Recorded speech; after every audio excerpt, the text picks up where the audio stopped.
Welcome back to the channel. I'm Damo, and today is a short video, just a quick look at some of the things to be aware of when charging and refueling your Mercedes Benz C350E. How to open the battery compartment. Once you've unlocked the car, you need to apply pressure here and it pops open. If anything goes wrong, it's usually because there's an actuator in here that can stop that kind of push action from happening. If that is the case, you've kind of got a few problems which are not good. That's got a bit moist there, that's not so good.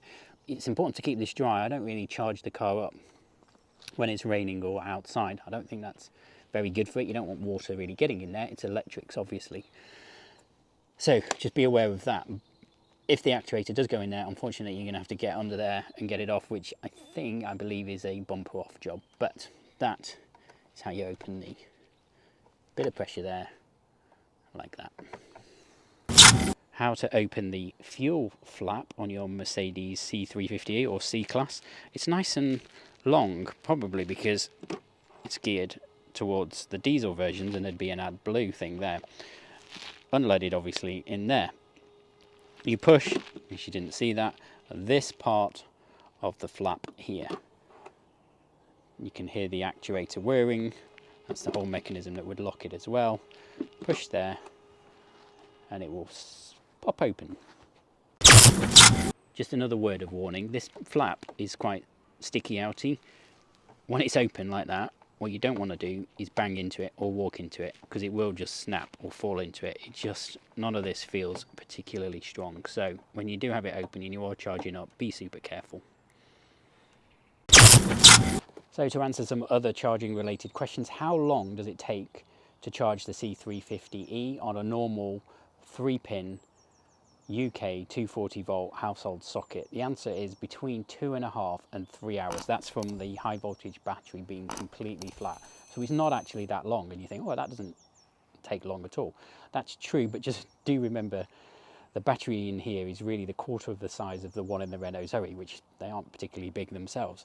So you really only get a very, very small amount of electric range, which quite surprises, I think, a lot of new owners. I think they expect a little bit more. Don't believe what you read in the manuals and in the brochures, etc. The reality is, it will say on the dial, the most I've seen is 13 miles, but in reality, practically you're looking between, I don't know, 8 and 10. If I got 8-9 miles out of this electric only, I'd be pretty chuffed.